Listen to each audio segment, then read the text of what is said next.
नमस्कार, देश नहीं झुकने देंगे में बहुत बहुत स्वागत आप सभी का। मैं हूं आपके साथ अमन चोपड़ा। आज की कवर स्टोरी सबसे पहले आपको बता देते हैं। कांग्रेस के मंच से मोदी की मां को गाली, कैसे तेजस्वी के गले की फांस बन गई है, कैसे गाली वाले सेल्फ गोल से चुनावों में तेजस्वी और कांग्रेस का या राहुल जी का डब्बा गोल क्या हो सकता है। सेल्फ गोल से डब्बा गोल, दूसरी कवर स्टोरी। दूसरी बहुत बड़ी खबर है, टीएमसी की गला काट राजनीति की आपको भरोसा नहीं होगा। महुआ मित्रा ने जो अमित शाह का सर काटने की बात की है, इसकी बात करेंगे। तीसरा आपको बताएंगे, तीसरी बड़ी खबर, संभल को लेकर जो रिपोर्ट आई है, वहां दंगों के पीड़ित हिंदू हैं, फिर भी सो कॉल्ड सेकुलर पार्टियों की सहानुभूति हिंदुओं के साथ क्यों नहीं दिख रही है, इसकी बात। और चौथी बड़ी खबर, विपक्ष के जले पर आप नमक रगड़ना शायद आप कह सकते हैं साहब। 65 लाख झांकी, 3 लाख अभी और बाकी, 3 लाख वोटर और डिलीट हो सकते हैं। यह आज की चौथी बड़ी खबर। लेकिन बड़ी खबर सबसे पहले शुरुआत एक ब्रेकिंग न्यूज के साथ कर रहे हैं। महुआ मोइत्रा की तरफ से अमित शाह के उन्होंने गला काटने की बात की है। आज टीएमसी की गला काट राजनीति, महुआ मोइत्रा ने गृह मंत्री अमित शाह के खिलाफ बहुत ही भड़काऊ बयान दे दिया है। उन्होंने कहा कि अमित शाह का सिर काटकर टेबल पर रख देना चाहिए। उन्होंने बयान प्रधानमंत्री नरेंद्र मोदी के उस भाषण को लेकर था जिसमें उन्होंने भारत में घुसपैठ और डेमोग्राफी चेंज के खिलाफ बयान दिया था। इसी को लेकर महुआ मोइत्रा, टीएमसी के नेता, माटी मानुष टीएमसी ममता बनर्जी की सांसद ने कहा है, अगर घुसपैठिए भारत में घुस रहे हैं तो गलती किसकी। इसके लिए अमित शाह का सर काटकर टेबल पर रख देना चाहिए। ये हुआ क्या है, गठबंधन के नेताओं को अजय राय वो अलग गाली दे रहे हैं, महुआ मित्रा वो ये गाली है, ये तो भड़काऊ बयान है। अभी कांग्रेस के मंच से मोदी की मां को गाली, यहां पर अमित शाह का सर काटकर टेबल पर रख देना चाहिए।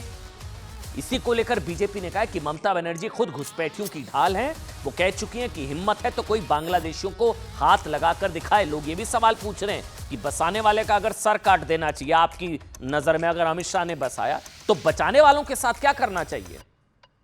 ममता बनर्जी बयान दे चुकी हैं। महुआ मोइत्रा अमित शाह का सर काटने वाला बयान देकर टीएमसी की तालिबानी सोच दिख रही है, ऐसा बीजेपी कह रही है। सुनिए, भरोसा नहीं होगा।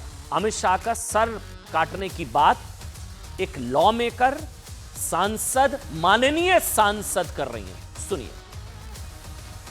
জিজ্ঞেস করছি, যদি ভারতের সীমান্ত রক্ষা করার আমাদের কেউ নেই, যদি অন্য দেশের মানুষরা রোজে শয়ে শয়ে লাখে লাখে কোটি কোটিতে ঢুকে যাচ্ছে, যে আমাদের মা বোনদের উপর চোখ দিচ্ছে, আমাদের জমি কেড়ে নিচ্ছে, তা তোমার প্রথমেই তো অমিত শাহের মাথাটা কেটে তোমার টেবিলে দেওয়া উচিত। आज जिस प्रकार की सर तन से जुदा करने वाली मानसिकता का परिचय टीएमसी के सांसद और नेत्री महुआ मोइत्रा ने उसका परिचय दिया है, ये कहते हुए कि देश के गृह मंत्री का सर काट कर उसे परोसा जाना चाहिए। ये वही औरंगजेबी मानसिकता है, ये वही सर तन से जुदा करने वाली तालिबानी आईसिस मानसिकता है, जिसका परिचय टीएमसी के नेताओं ने बार बार दिया है। तो महुआ मोइत्रा को आपने सुना, सरतन से जुदा वाली मानसिकता बता रही है बीजेपी। अमित शाह का सर काटकर रख देना चाहिए, घुसपैठ हो क्यों रही है उसकी बात कर रहे हैं। लेकिन सवाल यह है कि गठबंधन में कितने गालीबाज, और क्या वोटर करेगा हिसाब या वोटर करेगा इलाज, नतीजा नजर आएगा बिहार विधानसभा के चुनावों के नतीजों में। बात सबसे पहले इसकी।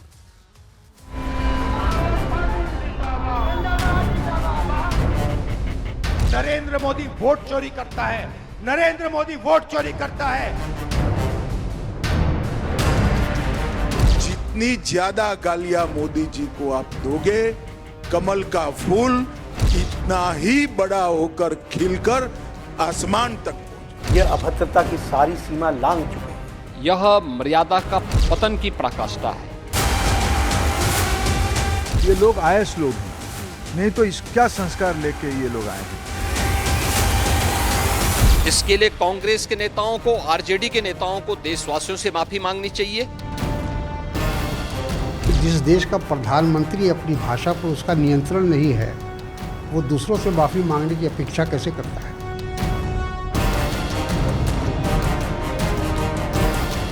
अगर मैं होता तो जुबान खींच लेता उस मंच पे जाकर। ये सब ध्यान भटकाने की बातें हैं। ना हमारी परंपरा है इस तरह की, ना हम कोई ऐसी बात करते हैं। कुंठित हो गए। कौन सा राज बिहार में लाना चाहते हैं ऐसे रफियंस लोगों के साथ? ये कांग्रेस की संस्कृति नहीं है। सब बुरा लगेगा, सीधी सी बात, गठबंधन के नेताओं में गालीबाजी का कोई कंपटीशन चल रहा है क्या? कोई प्रतिस्पर्धा चल रही है क्या? ये आप अलग अलग देखिए। यहां अजय राय ये आरएसएस को लेकर जिन शब्दों का इस्तेमाल कर रहे हैं वो तो हम सुना ही नहीं सकते।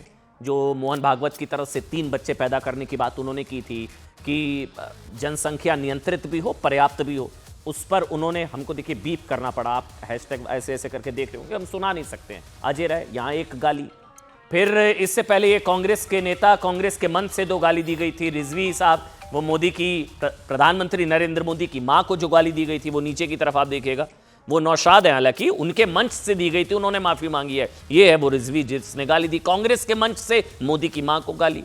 यहां तीसरा, ये पीछे छूट रही थी, इन्होंने तो हदी कर दी साहब। इनकी तरफ से तो अमित शाह का सर काटने की बात, अमित शाह, गृह मंत्री अमित शाह देश के, उनका सर काटने की बात। ये कांग्रेस का मंच था, नीचे गाली, यहां इधर टीएमसी महुआ मोइत्रा, और उस तरफ अजय राय को आप देख रहे हैं, राष्ट्रीय स्वयंसेवक संघ के खिलाफ एक बहुत ही भद्दा ऊंचा बयान, मतलब मर्यादाहीन बयान, वो हम आपको सुना नहीं सकते हैं। आपको सुनना है तो आप सोशल मीडिया पर जाइए, वहां बीप नहीं करते हैं, हम नहीं सुना सकते, हम जिम्मेदार हैं साहब, जिम्मेदार चैनल है, हम नहीं सुना सकते हैं आपको। लेकिन मेरी नजर में ना ये कंपटीशन चल रहा है, गठबंधन के कितने गालीबाज। गाली का बिहार चुनाव में गठबंधन का गेम ओवर करेगी?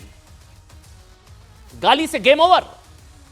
क्या मोदी की मां को अपशब्द, गठबंधन के नेताओं की जमानत जब्त, खासकर तेजस्वी यादव के लिए? वो तो कह रहे मैंने तो कुछ किया नहीं साहब।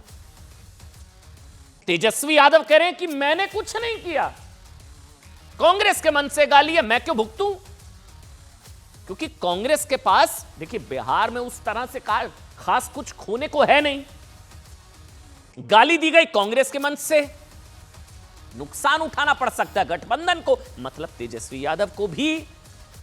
वो तेजस्वी यादव जी जिन्हें राहुल गांधी जी सीएम का चेहरा तक मानने को तैयार नहीं, क्योंकि इतना तो तय है कि मोदी की मां को गाली की गूंज आने वाले चुनावों में गठबंधन का पूरा गेम खराब कर सकती है। यार कोई जानता है, पूरा इतिहास है, जब जब मोदी पर हुआ प्रहार, सामने थी हार।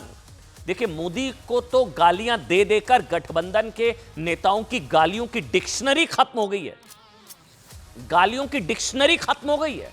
नीच, चोर, कुत्ता, सांप, खून का सौदागर, रावण, तानाशाह, भस्मासुर, अब मेरे प्रोड्यूसर ने बड़ी सारी लिख दी गालियां, मैं नहीं पढ़ूंगा आगे। शायद ही कोई गाली मोदी को ना दी गई हो, उससे भी मन नहीं भरा, तो अब उनकी स्वर्गीय माता जी के लिए, स्वर्गीय मां के लिए ऐसे शब्द जो नहीं सुना सकते हैं, मां को गाली। मतलब मैं एक सवाल पूछ रहा हूं, क्या गलती थी? मतलब नरेंद्र मोदी की स्वर्गीय माता जी की सिर्फ यही कि कांग्रेस के कुछ नेताओं की खींच है कि मोदी की वजह से राहुल गांधी की लॉन्चिंग फेल हो रही है, बार बार राहुल गांधी जी का करियर लॉन्च नहीं हो पा रहा, ये हो सकता है खींच हो। सिर्फ यही कि एक अकेला सब पर भारी पड़ रहा है, नरेंद्र मोदी पूरे गठबंधन पर भारी पड़ रहे हैं, ये गलती। लेकिन उसमें नरेंद्र मोदी की मां की क्या गलती है? वो तो पॉलिटिकल लाइफ में भी नहीं है, मतलब वो तो दिवंगत। नरेंद्र मोदी की राजनीति के आगे कांग्रेस का हर एजेंडा पंचर हो रहा है, ये उनकी मां की क्या गलती?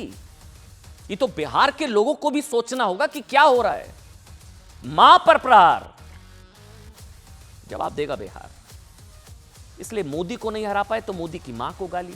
और कहां दी गई ये सुनिए, मां सीता की भूमि दरभंगा से नरेंद्र मोदी की मां को एक भद्दी, ओछी और नीचता का रसातल छूने वाली गाली, मां सीता की धरती से, वो भी कांग्रेस और गठबंधन के मंच से, उस मंच से जो दरभंगा में राहुल गांधी जी और तेजस्वी के स्वागत के लिए बनाया गया था।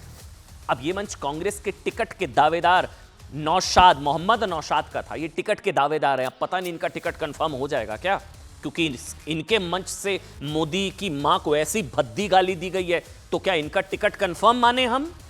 हालांकि इन्होंने माफी मांग ली और गाली इन्होंने नहीं दी, लेकिन इनके मंच से दी गई, ये टिकट के दावेदार हैं। मोहम्मद नौशाद के करीबी रिजवी को गिरफ्तार कर लिया गया है। जिसने गाली दी। लेकिन इस गिरफ्तारी के बावजूद बीजेपी कार्यकर्ताओं का आक्रोश नहीं ठंडा हो रहा है। वो कह रहे मां को कैसे गाली दे देंगे आप, देश के प्रधानमंत्री की मां को। बीजेपी कार्यकर्ताओं ने पटना में कांग्रेस दफ्तर के बाहर प्रदर्शन किया। दिखाइए वो तस्वीरें, ये देखिए आप। थोड़ा हिंसक भी हो गया। बैनर तख्तियां लेकर पहुंचे थे जिसमें लिखा हुआ था मां का अपमान नहीं सहेगा हिंदुस्तान, मां का अपमान कांग्रेस की पहचान। अच्छा, कांग्रेस और बीजेपी वाले कार्यकर्ता दोनों आमने सामने आ गए। देखिए आप, ये देखिए आप, एक तरफ बीजेपी, एक मिनट मुझे हटाइए, ये देखिए तस्वीरें देखिए आप, मुझे हटाइए एक मिनट, ये देखिए आप, हाथों में डंडे लाठियां, एक तरफ बीजेपी एक तरफ कांग्रेस। ये देखिए आप, सुनाइए सुनाइए एक बार सुनिए।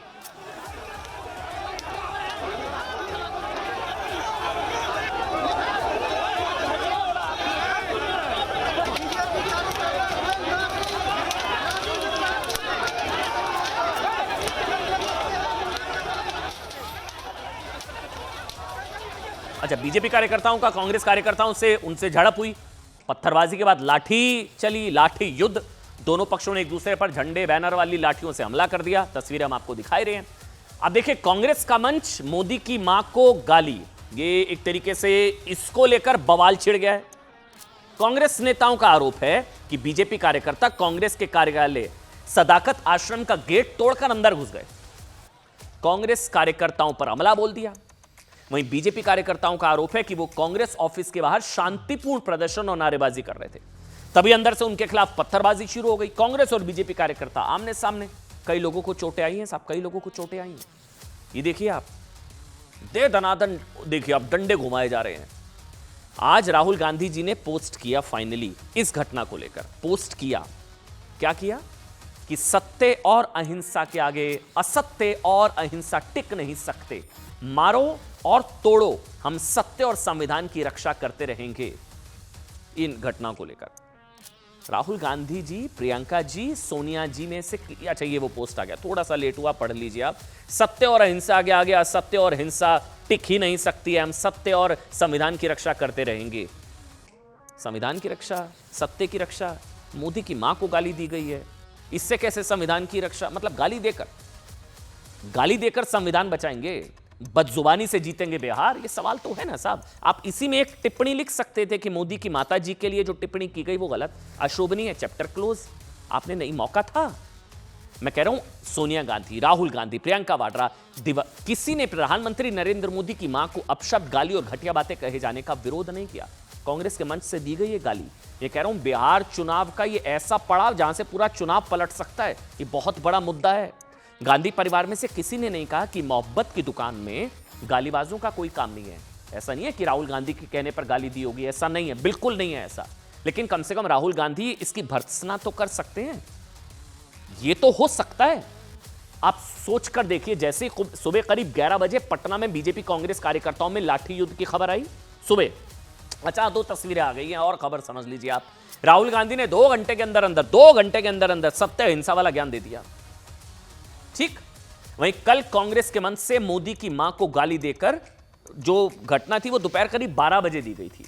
लेकिन राहुल गांधी और कांग्रेस में से किसी ने इस अभद्र घटना पर अब तक राहुल जी, सोनिया जी, प्रियंका अब तक नहीं बोला कि गलत है, नहीं होना चाहिए, किसी ने नहीं बोला। माफी तो बहुत दूर की बात है साहब। अच्छा, इसी को लेकर बीजेपी का कहना है कि यह सबूत है कि प्रधानमंत्री नरेंद्र मोदी की मां को गाली देने के लिए राहुल गांधी और कांग्रेस की मौन सहमति है। यह बीजेपी कह रही है, मैं नहीं कह रहा हूं कि राहुल गांधी की मौन सहमति और राहुल गांधी के कहने पर यह सब हुआ, क्योंकि खुद राहुल गांधी मोदी के खिलाफ तू तड़ाक वाली भाषा का इस्तेमाल करते हैं। वो सेनापति और जो पीछे से जो प्रजा है, फिर राहुल गांधी जी को इंप्रेस करने के लिए इस तरह के बयान देती है। मोदी के लिए तू तड़ाक वाली भाषा, राहुल गांधी जी वोट चोर, गद्दी छोड़, तू तड़ाक वाली। बीजेपी कह रही है इसी से उत्साहित कांग्रेस के कार्यकर्ता ये नंबर बढ़ाने के चक्कर में, राहुल गांधी जी की गुड बुक्स में आने के चक्कर में मोदी की मां को गाली दे जाते हैं। कांग्रेस के सोशल मीडिया हैंडल से मोदी के लिए आपत्तिजनक बातें लिखी जाती हैं, कभी मोदी की मां को गाली दी जाती है, सब है, सारी चीजें हैं। कभी राहुल मतलब प्रधानमंत्री नरेंद्र मोदी के लिए तू तड़ाक करते हैं, कभी गुजरात की किसी महिला को मोदी की पत्नी बताया जाता है। ये तो निम्न स्तर, रसातल। ये देखिए आप, वो पीछे ये घटियापन है। प्रधानमंत्री नरेंद्र मोदी की कोई आरती उतारती हुई महिला है, उनको मोदी की पत्नी बताकर एक प्रवक्ता है, नाम भी क्या लेना, वो वहां पर पोस्ट कर रही हैं। ये देखिए, ये वो पोस्ट पीछे आप देख रहे हैं जो हाथ जोड़कर इस तरह से मिला वो आरती की थाल है, प्रधानमंत्री नरेंद्र मोदी की आरती उतारती हुई। यहां पर कांग्रेस की एक प्रवक्ता है, वो लिख रही है कि प्रधानमंत्री नरेंद्र मोदी की मतलब धर्मपत्नी का जिक्र, ये तो गुजरात की हर महिला का अपमान है साहब, और ये पहली बार नहीं है, ये ट्रेंड बन चुका है। सुनिए। ट्रंप ने आज कहा, मैंने फोन उठाया और नरेंद्र मोदी से कहा कि सुन, ये जो तू कर रहा है इसको 24 घंटे के अंदर बंद कर। और नरेंद्र मोदी ने 24 घंटे में नहीं, 5 घंटे में सारा का सारा रोक दिया। नरेंद्र मोदी वोट चोरी करके चुनाव जीतता है। अच्छा देखिए, बीजेपी कहती है साहब कि कांग्रेस में ना ये कल्चर है, इसको ध्यान से समझिएगा। बीजेपी आरोप लगाती है कि कांग्रेस में एक कल्चर है कि जो मोदी को जितनी बड़ी गाली देगा उसका प्रमोशन उतना बड़ा, ये बीजेपी आरोप लगाती है। इसलिए कांग्रेस में क्या प्रमोशन के लिए ये सब होता है क्या? मोदी के खिलाफ आपत्तिजनक बातें, गाली गलौज का क्या ये कंपटीशन प्रमोशन के लिए है? क्या गाली प्रमोशन का कोई कनेक्शन है? देखिए हाँ, ये बीजेपी का दावा है, हम इसको नहीं सच कह सकते, हमें नहीं पता कि कोई कनेक्शन है या नहीं है। लेकिन मोदी की बोटी बोटी की बात करने वाले इमरान मसूद का तो कद बड़ा था साहब। हां ये तो है, यूपी कांग्रेस का उपाध्यक्ष बना दिया गया था इमरान मसूद। आज वो गांधी परिवार के करीबी माने जाते हैं, इनको तो हर कोई पहचानता है। कन्हैया जी बहुत करीबी हैं, इनको टिकट मिल गया था। इन्होंने मोदी के लिए गाली गधा शब्द का भी इस्तेमाल किया था, जनरल कायर, गालियां, वहां टिकट। इमरान मसूद बोटी बोटी वहां जो है उनको यूपी कांग्रेस का उपाध्यक्ष। पवन खेड़ा जी, इनकी स्थिति बहुत मजबूत है पार्टी के अंदर। मोदी के पिताजी को लेकर इन्होंने अपशब्द कहे थे, कई जगह एफआईआर हुई थी, बहुत बड़ा बवाल हुआ था। आज माताजी के लिए पवन खेड़ा जी ने प्रधानमंत्री मोदी का नाम बिगाड़ा था और उनके एक तरीके से पिताजी को लेकर, दिवंगत पिताजी को लेकर बहुत ही अभद्र, बहुत ही भद्दी टिप्पणी की थी। उसको लेकर जगह जगह एफआईआर हुई थी इन पर। इनकी स्थिति कांग्रेस में मजबूत है, हर कोई जानता है पवन खेड़ा। अब इसलिए बीजेपी ये आरोप लगाती है साहब कि गाली और प्रमोशन का ना एक कनेक्शन है, जानबूझकर। मतलब कांग्रेस ये कहने की कोशिश कर रही है कि अच्छा, कांग्रेस की तरफ से इस पर डिफेंड, जो बचाव में कहा जा रहा है, कांग्रेस ये बता रही है कि कांग्रेस के मन से जिन्होंने मोदी की मां को गाली दी वो कांग्रेस के नहीं, बीजेपी के कार्यकर्ता थे कल तक। अच्छा, फिर माफी कांग्रेस के नेता नौशाद ने क्यों मांगी थी? चलिए हमने मान लिया ये बीजेपी के नेता ने कांग्रेस के मंच पर चढ़कर गाली दे दी, तो माफी नौशाद कांग्रेस के नेता ने क्यों मांगी? वैसे तो कल तक यही कांग्रेस के नेता मोदी की मां को गाली की बात स्वीकार करने को तक को तैयार नहीं थे। बाद में नौशाद ने माना कि हां ऐसा हुआ। अब गोलपोस्ट शिफ्ट करने की कोशिश की जा रही है क्या? सुनिए। इस प्रकार की भाषा का प्रयोग कर कर आपको जनादेश प्राप्त होगा क्या? मैं आज कांग्रेस के नेताओं को कहना चाहता हूं, जितनी ज्यादा गालियां मोदी जी को आप दोगे, कमल का फूल इतना ही बड़ा होकर खिलकर आसमान तक पहुंचे। और हर चुनाव में आपने प्रयास कर कर देखा है, फिर भी कुछ सीखना नहीं चाहते। हर चुनाव में गाली दिया, मुंह की खाई। ये सब ध्यान भटकाने की बातें हैं, ना हमारी परंपरा है इस तरह की, ना हम कोई ऐसी बात करते हैं। लेकिन बीजेपी को देखिए, क्योंकि सवाल इतने तीखे हैं, जवाब दे नहीं पा रहे, इसलिए इस तरह के अनर्गल मुद्दों को उठा रहे हैं, जो कि हमारे यहां से हो ही नहीं सकता। अच्छा, सवाल एक और है साहब, सवाल सिर्फ ये गाली प्रमोशन कनेक्शन तक नहीं है कि राहुल गांधी जी की तू तड़ाक, कांग्रेस के सोशल मीडिया हैंडल से मोदी के लिए अपशब्द, कांग्रेस के मन से मोदी की मां को गाली, का कांग्रेस की फ्रस्ट्रेशन का नतीजा है? मतलब ये बीजेपी कह रही है कि बौखलाहट है, क्योंकि नरेंद्र मोदी की वजह से कांग्रेस लोकसभा चुनाव में हार की सेंचुरी लगा चुकी है। राहुल जी को लेकर कहा जाता है साहब कि मोदी जी की वजह से उनका करियर लॉन्च नहीं हो पा रहा। कांग्रेस की स्थिति ये हो गई है कि उसे क्षेत्रीय पार्टियों के आगे सरेंडर करना पड़ रहा है। महागठबंधन में तो कुछ नेताओं को लगता है कि मोदी की मां को गाली से कांग्रेस को बिहार में वो तो डूबेगी ही डूबेगी, आरजेडी को भी ले डूबेगी। तेजस्वी यादव कहेंगे मैंने क्या किया, मेरी क्या गलती? क्योंकि बिहारियों को गाली देने वाली पार्टी के नेता एमके स्टालिन को प्रचारक बनाकर बिहार बुलाने पर कांग्रेस पहले निशाने पर थी। बिहार को गाली, मोदी की मां को गाली। ये देखिए दो तस्वीरें बिहार की। यहां बिहार को गाली देने वाली नेताओं की पार्टी या बिहार को गाली देने वाली पार्टी के प्रमुखों को यहां पर बुलाया गया। अब मोदी की मां को गाली, दूसरी, ये तो बहुत बड़ी गलती है ना, कांग्रेस के मन से मोदी की मां को गाली। लेकिन इससे नुकसान राहुल गांधी से ज्यादा, इसको ध्यान से समझिएगा, तेजस्वी यादव को है। जानकारों का मानना है कि तेजस्वी यादव इसकी कीमत चुकाएंगे, जिन्होंने कुछ कहा नहीं किया नहीं, क्योंकि बिहार में राहुल गांधी जी के पास कुछ खास खोने के लिए है नहीं कांग्रेस पार्टी के पास। बिहार में कांग्रेस की क्या स्थिति है बताने की जरूरत नहीं। नुकसान किसका? तेजस्वी यादव का। इसलिए कहा जा रहा है कि तेजस्वी ने जो कमाया वो राहुल गांधी की पार्टी ने एक गाली से गंवा दिया। तेजस्वी पर यह डबल स्ट्राइक इसलिए है क्योंकि एक और उन्हें जंगलराज वाले आरोप से लड़ना पड़ रहा है, जंगलराज, लालटेन युग। दूसरी ओर कांग्रेस की गाली भी उनके गले पड़ गई है, क्योंकि कांग्रेस की ओर से मोदी को जब भी गाली दी गई उससे हिट होने की बजाय कांग्रेस हिट विकेट हुई। मोदी को गाली देने के चक्कर में हिट होना सोचा, हो गए हिट विकेट। में उदाहरण देता हूं, 2007 में सोनिया गांधी ने मोदी को मौत का सौदागर, याद है? नतीजा, मोदी भारी बहुमत से जीत गुजरात के मुख्यमंत्री चुने गए। 2013 में जयराम रमेश ने मोदी को भस्मासुर कहा, मोदी प्रधानमंत्री उम्मीदवार चुन लिए गए। मणिशंकर अय्यर चाय वाला, याद है वो चाय वाला टैग, वो तो गाली को गहना बना लिया बीजेपी ने। मोदी के नेतृत्व में बीजेपी ने पूर्ण बहुमत की सरकार बना दी। राहुल गांधी ने मोदी को चौकीदार चोर है कहा। नतीजा यह हुआ साहब कि बीजेपी 303 सीटें जीत कर आई। उस चौकीदार चोर है वाले मामले में सुप्रीम कोर्ट को गलत कोट करने को लेकर राहुल गांधी ने माफी भी मांगी थी। फिर 2022 में शंकर सिंह वाघेला ने मोदी को मौत का सौदागर बताया। नतीजा, कांग्रेस गुजरात चुनाव बुरी तरह से हारी। बहुत लंबी लिस्ट है। मल्लिकार्जुन खड़गे ने क्या कहा, पवन खेड़ा ने मोदी के पिताजी को लेकर क्या कहा, जयराम रमेश ने क्या कहा, विश्वगुरु, तीसरा लोकसभा चुनाव कांग्रेस हारी। अब कांग्रेस के मन से मोदी की दिवंगत मां को गाली दी गई है, लेकिन कांग्रेस ये समझ नहीं पा रही है कि भारत में लोग उस संस्कृति में विश्वास रखते हैं जहां कम से कम किसी की मां को अपमानित करने वाली व्यक्तिगत टिप्पणियां पसंद नहीं की जाती है। ये बात शायद राहुल जी से बेहतर तेजस्वी समझ रहे हैं, इसलिए वो चुप रहकर विवाद को भड़काने से बच रहे हैं, वो चुप हैं। एक बड़ी खबर इस वक्त मुझे मिल रही है, संबल दंगों पर न्यायिक रिपोर्ट के बाद सीएम योगी आदित्यनाथ का बयान आ गया है। संबल की रिपोर्ट पर योगी आदित्यनाथ का बयान आ गया है। उन्होंने कहा कि समाजवादी पार्टी कांग्रेस की सरकारों में चुन चुनकर हिंदुओं को निशाना बनाया जाता था, दंगे करवाकर कई इलाके हिंदू विहीन कर दिए गए। कांग्रेस समाजवादी पार्टी पर बड़ा आरोप। योगी आदित्यनाथ ने कहा कि कई इलाकों में डेमोग्राफी पूरी तरह से बदल दी गई, लेकिन इस वक्त यूपी में डबल इंजन की सरकार है जो डेमोग्राफी नहीं बदलने देगी। जो भी डेमोग्राफी बदलने की कोशिश करेगा उससे खुद उस इलाके से पलायन के लिए मजबूर होना पड़ेगा। योगी आदित्यनाथ का बड़ा बयान। ये डबल इंजन की सरकार है, डेमोग्राफी को भी नहीं बदलने देगी, और जो भी डेमोग्राफी को बदलने का दुस्साहस करेगा उसको स्वयं पलायन करने के लिए मजबूर होना पड़ेगा, क्योंकि अब बिना भेदभाव के शासन की योजना का लाभ हर नागरिक को प्राप्त हो रहा है। अब तुष्टीकरण नहीं, संतुष्टीकरण के माध्यम से सशक्तिकरण की तरफ हम लोग आगे बढ़ रहे हैं।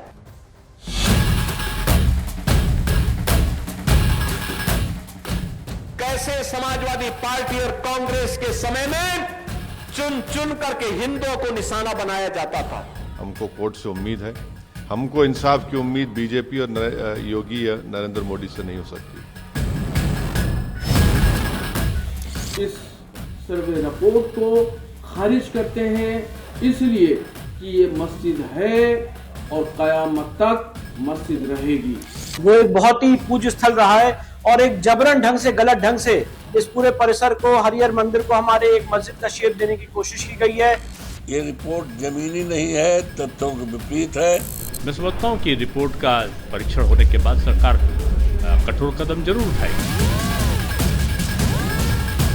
भाई साहब, ये तो बिल्कुल सरासर गलत बात। उनकी आबादी कम हुई नहीं। 15% उस समय था, आज की स्थिति में 2% और कम हो गया।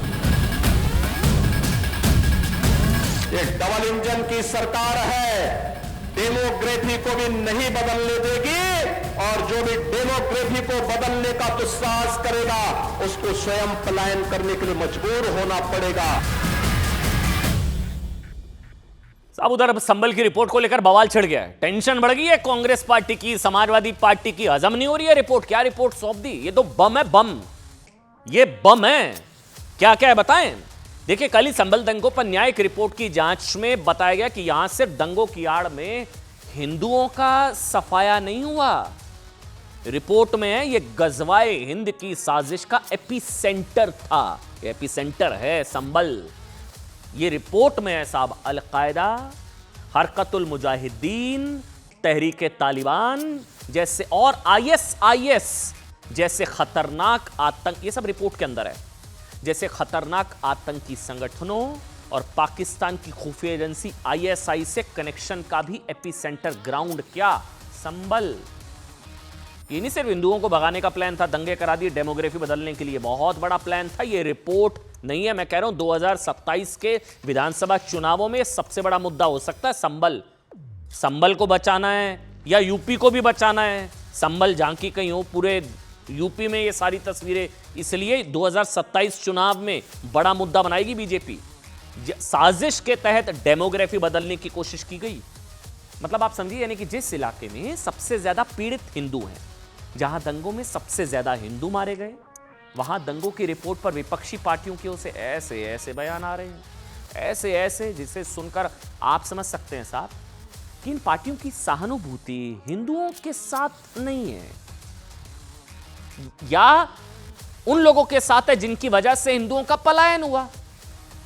संभल दंगों पर न्यायिक आयोग की रिपोर्ट के खिलाफ असद ओवैसी ने क्या कहा, अब बयान सुनते जाइए, पढ़िए एक बार। संभल में हिंदुत्व का एजेंडा चल रहा है।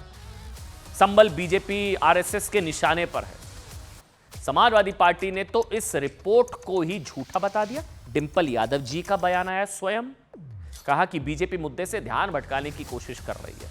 यही अगर मुसलमानों के पलायन की बात होती ना तो बहुत गंभीरता से ले ली जाती। हिंदुओं का पलायन सबको लग रहा है ऐसे ही है, रिपोर्ट कोई फायदा नहीं, क्या बेकार की रिपोर्ट है। कांग्रेस के नेता पीएल पुनिया साहब कह रहे हैं कि आयोग की रिपोर्ट पर भरोसा नहीं किया जा सकता। हिंदू चले गए, 15 से 20% रह गए, रिपोर्ट कह रही है, मैं नहीं कह रहा हूं। लेकिन कांग्रेस, समाजवादी पार्टी, एआईएमआईएम ने एक तरह से इस रिपोर्ट को नकार दिया, जिसमें क्या कहा गया कि संभल में हर बार दंगे डेमोग्राफी बदलने के लिए हुए। समझिएगा, दंगे डेमोग्राफी बदलने के लिए। डेमोग्राफी, हर दंगे में सिर्फ हिंदुओं को नुकसान हुआ, हिंदुओं के घर, मंदिर कट्टरपंथियों के कब्जे में चले गए। ये विपक्ष के नेताओं की भाषा उन मौलानाओं की जुबान से भी मिल रही है जो कह रहे हैं कि साहब की संभल में पलायन हुआ ही नहीं है। पलायन कहां हुआ है?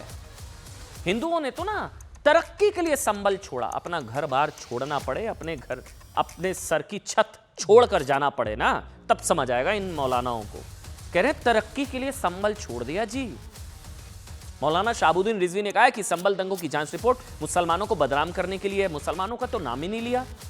कट्टरपंथियों की बात है, दंगाइयों की बात है। उनका धर्म होता नहीं है, वो किसी भी धर्म के हो, क्या लेना देना, वो किसी भी धर्म के हो सकते हैं। आप एक धर्म विशेष की बात क्यों कर रहे हैं? मौलाना रशीदी धमकी दे रहे हैं।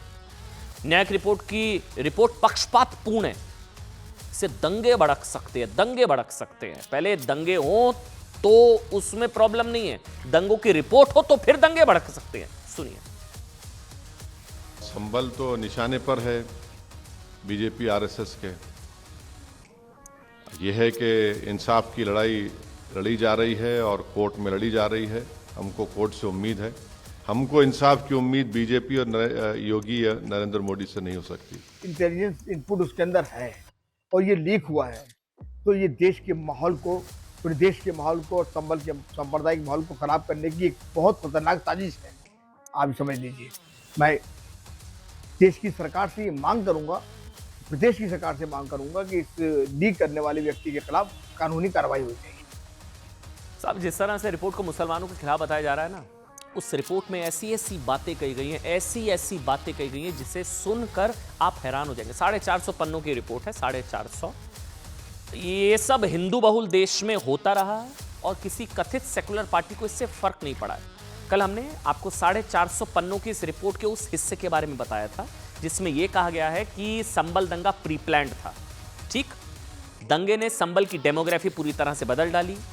जो संभल प्राचीन काल में हिंदुओं की एक बड़ा तीर्थ स्थल था, जिस संभल में आज़ादी के बाद तक 75% हिंदू आबादी थी, वहाँ 45, माफ करिएगा मैंने गलत बोला, 45%, 45% हिंदू आबादी 47 में, अब वो 15-20% रहे, ये रिपोर्ट कह रही है।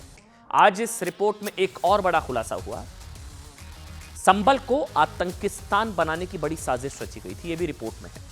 संभल में आतंक का बहुत बड़ा नेटवर्क सक्रिय था, जो देश को गजवाए हिंद बनाने की कोशिश में जुटा था। इस साजिश में कई अंतर्राष्ट्रीय आतंकवादी संगठन भी शामिल थे। इसके बारे में हम आपको बताएंगे, लेकिन पहले आपको रिपोर्ट का एक खौफनाक सच बताते हैं। इसमें कहा गया है कि संभल को आतंकवाद का गढ़ बनाने के साथ साथ इसे लव जिहाद की प्रयोगशाला भी बनाया गया। ऑर्गेनाइज्ड तरीके से कुछ लोगों ने संभल में लव जिहाद की साजिश रची, ये रिपोर्ट में है, जिसमें किशन लाल रेवड़ी, चमन लाल जैसे हिंदू परिवारों की बेटियों को लव जिहाद के आरोप में फंसाने के आरोप हैं। इनमें नाम के साथ बताया गया है। आप सोच रहे होंगे कि संभल में अब तक हुए 15 से 16 दंगों में सिर्फ एक ही वर्ग का पलायन क्यों हुआ, सिर्फ हिंदुओं का। सच यह है कि संभल में हुए ज्यादातर दंगे प्रायोजित थे। कुछ कट्टरपंथियों ने दंगों और लव जिहाद को संभल से हिंदुओं के पलायन का हथियार बनाया और इन लोगों की पिछली सरकारों ने खुले तौर पर इन्हें राजनीतिक संरक्षण दिया, यह भी रिपोर्ट में है। और जानते हैं रिपोर्ट में क्या क्या है? संभल में प्रायोजित दंगों की आड़ में कई मंदिरों को टारगेट किया गया, यह है। दंगाइयों ने पौराणिक तीर्थ स्थलों पर कब्जा कर लिया। इन दंगाइयों को जिस राजनीतिक परिवार ने मदद की वो समाजवादी पार्टी के मौजूदा सांसद जियाउर रहमान बर्क का परिवार था। ये मैं नहीं कह रहा हूं साहब, ये रिपोर्ट में है, जिसने राजनीतिक फायदे के लिए संभल में जमकर अराजकता को एक तरीके से बढ़ावा दिया। संभल की राजनीति में बर्क परिवार का कितना दबदबा था ना, उसकी तस्वीर संभल में सीएए के दौरान हुए विरोध प्रदर्शनों के दौरान भी सामने आई, जब 6 दिन तक जबरन बर्क परिवार ने संभल के बाजारों को बंद करवाए रखा था। बड़ी बात यह कि संभल में पहले जितने भी दंगे हुए उनमें से ज्यादातर दंगाइयों के खिलाफ ना तो एफआईआर दर्ज की गई, ना ही उन पर कोई बड़ा एक्शन हुआ। वैसे एक चीज है, ये पहली बार पढ़िए, 24 नवंबर 2024 को हुई हिंसा के मामले में 12 एफआईआर दर्ज की गई थी। 85 को गिरफ्तार किया गया था। 85 दंगों की जांच कर रही एसआईटी ने 10 मामलों में 1100 पन्नों की चार्जशीट दाखिल की थी। 1100। वहीं संभल से पलायन कर गए हिंदुओं को वापस बसाने की भी मांग शुरू हो गई है। एक और अपडेट सुन लीजिए कि जिसने भगाया उसको पकड़िए, लेकिन वापस भी तो बसाइए हिंदुओं को। संभल में हिंदुओं को वापस लाओ, दंगाइयों को भगाओ। लखनऊ में विश्व हिंदू परिषद, ये देखिए, संभल में हिंदुओं के पलायन को लेकर सनातन मार्च निकालकर विरोध प्रदर्शन किया। विश्व हिंदू परिषद के कार्यकर्ताओं ने संभल के पूर्व एसपी शफीकुर रहमान, सांसद, समाजवादी पार्टी के सांसद शफीकुर रहमान बर्क का पुतला भी फूका। बर्क परिवार पर दंगे भड़काने, हिंदुओं के पलायन के लिए जिम्मेदार होने का आरोप लगाया। कल वीएचपी संभल से पलायन कर चुके हिंदुओं को वापस संभल में बसाने के लिए लखनऊ से संभल कूच भी कर रहा है। ये बड़ी मांग की जा रही है। ये जो डेमोग्राफी बदल गई, ठीक है साहब, लेकिन संभल में हिंदुओं को वापस लाओ, दंगाइयों को भगाओ ना। संभल में कल 3 बजे यहाँ से जा रहा हूँ और लगभग 250 की संख्या में कल 3 बजे हम लोग यहाँ से निकलेंगे, संभल जाएंगे, वहाँ के हिंदुओं को बताएंगे कि आप आओ, ये सरकार जो है हिंदुओं की सरकार है, हिंदुस्तान में है और हिंदू लोग ये नहीं चाहते किसी मुसलमान का अपमान करना या नुकसान करना। 24 नवंबर के बाद हिंदू मुस्लिम में एक इतनी बड़ी दीवार खड़ी हो गई कि जो हिंदू यहाँ पर हिंदू समाज था वो यहाँ से उनसे काम करना उन्होंने बंद कर दिया। तो जब 85% हमसे परचेज नहीं करेगा, शॉपिंग नहीं करेगा, तो हम 15% क्या करेंगे? तो मेरा कहना है माननीय योगी जी से और मोदी जी से ये है कि संभल में हमारी सुरक्षा की गारंटी दी जाए। आप सोच कर देखिए, कहने को हिंदू राष्ट्र है, कहने को हिंदू राष्ट्र, हिंदू सुरक्षा के लिए गुहार लगा रहे हैं, घर बार छोड़कर जाना पड़ रहा है, लेकिन इसमें क्या क्या है? जर्मनी से आए हथियार, रिपोर्ट कह रही है जर्मनी से लाए गए थे हथियार, उनका इस्तेमाल हुआ दंगे में, जब दंगे हुए, जो अमेरिका और पाकिस्तान के रास्ते यहां पहुंचाए गए संभल में।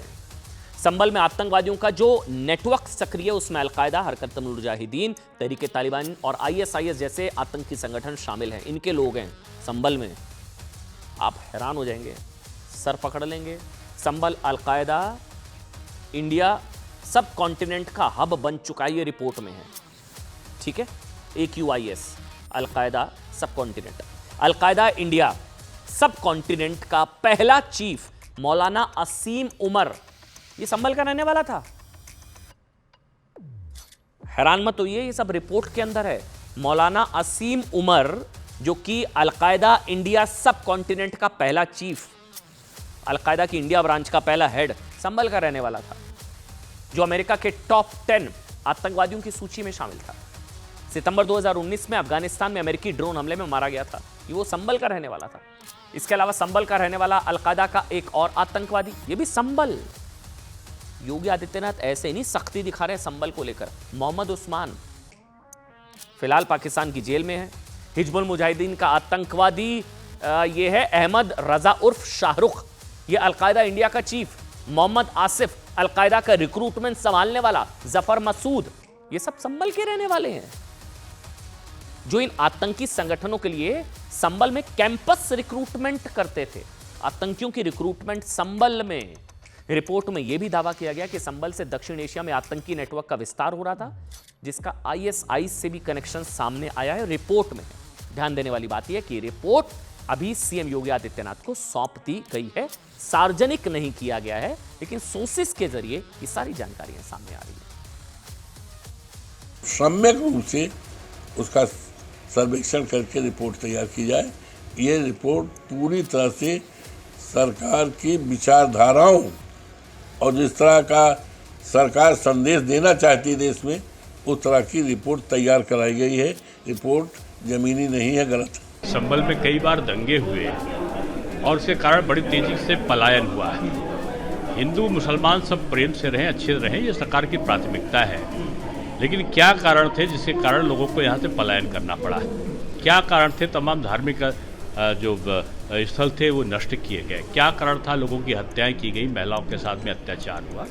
इसकी पुनरावृत्ति ना हो, मैं समझता हूँ कि रिपोर्ट का परीक्षण होने के बाद सरकार कठोर कदम जरूर उठाएगी। लेकिन साहब सवाल तो अपने आप से पूछिएगा कि हिंदुओं के पलायन पर परेशानी क्यों नहीं होती है पार्टियों को? हिंदुओं के पलायन पर पार्टियों को परेशानी होती क्यों नहीं है? लेकिन एक बहुत बड़ी परेशानी है एसआईआर को लेकर, वो परेशानी अब और बढ़ने वाली है। अब बात इसकी,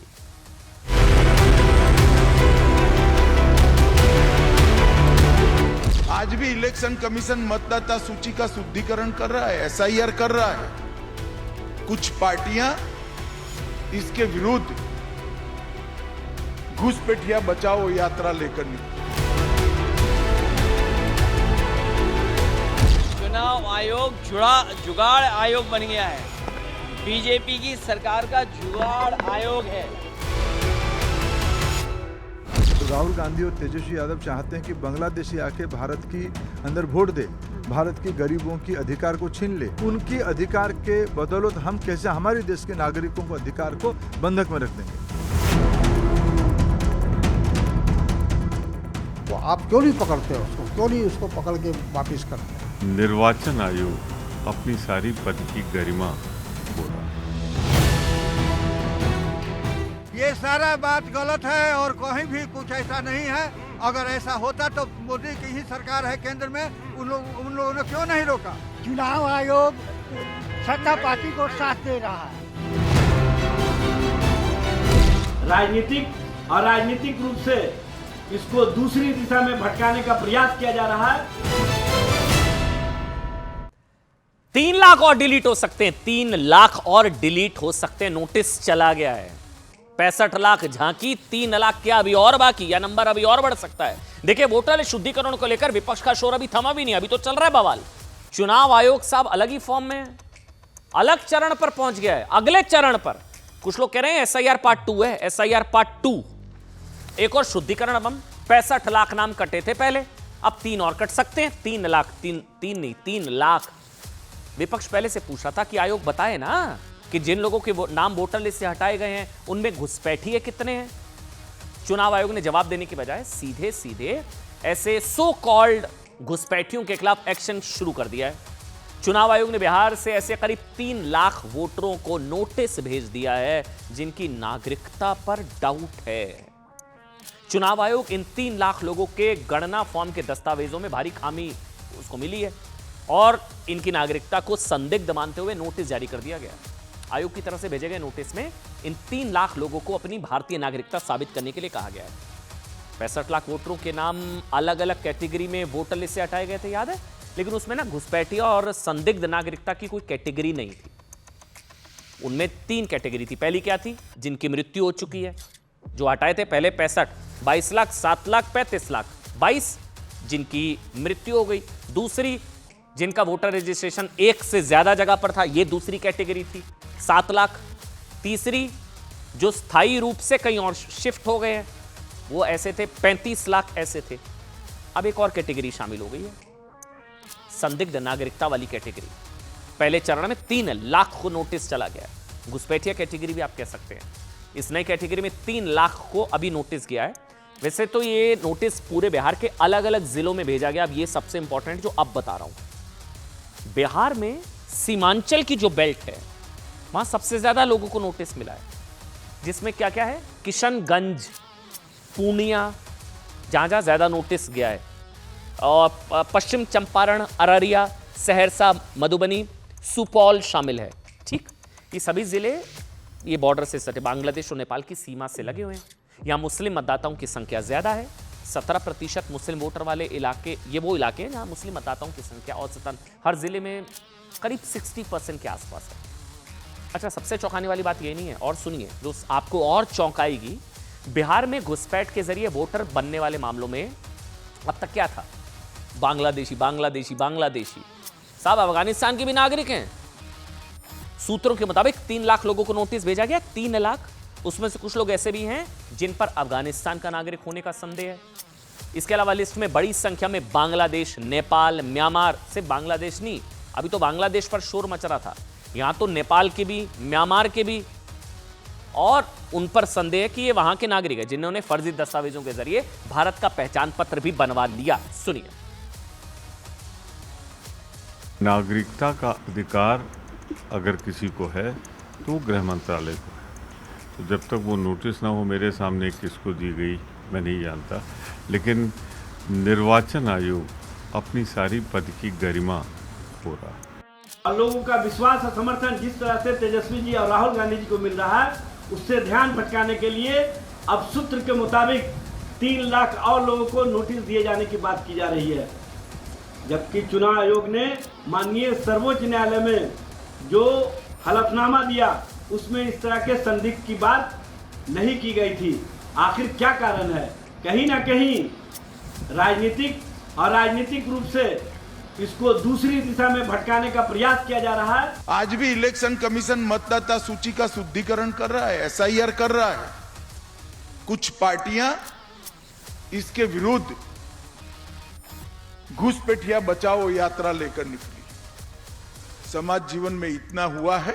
आपने कहा भारतीयों को एकजुट होने की जरूरत है, बहुत जरूरी है, सामूहिकता की ताकत के बिना कुछ भी नहीं हासिल और होगा। हिंदू समाज की एकजुटता की बात मोहन भागवत ने की और उस पर जोर दिया। जो उनका व्याख्यान हुआ उसमें मैं भी था, आप भी थे, तो वो शुरुआत वहीं से करनी होगी, हिंदू समाज की एकजुटता की बात, उस पर जोर दिया मोहन भागवत ने। हिंदुओं में जाति, वर्ग, समुदाय, भाषाओं के नाम पर, प्रांतों के नाम पर जो फूट थी, विचारधाराओं के नाम पर, इस सब चीज़ों को भुला करके और एक होना पड़ेगा। और इसमें कुछ बहुत ही ज़्यादा थोड़े ठंडे हैं, कुछ थोड़े क्रांतिकारी हैं, और आज़ादी की धारा में भी आपने देख रहे थे, एक गरम दल, एक नरम दल, और फिर जो है सशस्त्र क्रांति के साथ एक हथियार की लड़ाई थी, एक विचार की लड़ाई थी, फिर उसके बाद राजनीतिक रूप से एक लड़ाई भी हमें लड़नी पड़ी, और धीरे धीरे फिर एक जो है देश को एकजुट करके हमने वो हासिल किया राजनीतिक आज़ादी को। लेकिन अभी हमें शिक्षा की आज़ादी, चिकित्सा की आज़ादी की जंग लड़नी बाकी है, और आपसी भेदभाव तो हमें कतई नहीं रखनी चाहिए। हम सब एक ईश्वर की संतान। उन्होंने कहा कि 4000 साल से डीएनए एक जैसा है, वो तो मोहन मैं तो भागवत 4000 साल से नहीं, मैं तो कहता हूँ 1 अरब, थोड़ा सा आंकड़ा इसमें ना वो थोड़ा लोक प्रसिद्ध बातों को ले लिया उन्होंने। 1,96,08,13,126 वर्षों से हमारे पूर्वजों का एक डीएनए है, एक हम ऋषियों के कुल के हैं, और यही हमारे भीतर होना होना चाहिए। हम सब ऋषियों की संतानें हैं, एक ही हमारे पूर्वज हैं। ये हमारे गुण कर्म स्वभाव के अनुसार अलग अलग कुशलताओं, आजीविका और अलग अलग कुशलताओं के आधार पर वर्ग भेद हो गए। ये कोई वर्ण भेद नहीं है, कोई जाति भेद नहीं है, तो कार्य का भेद तो अभी भी है, और जब तक सृष्टि रहेगी तब तक रहेगा। कार्य के भेद होने से आप भेदभाव कैसे कर सकते? एक परिवार में भी 5 आदमी तो एक जैसा प्रोफेशन नहीं होता, एक जैसी आजीविका नहीं होती है सबकी। तो ये सब भेदभाव की जो नफरत की दीवारें हैं ना, इनको ढाना पड़ेगा।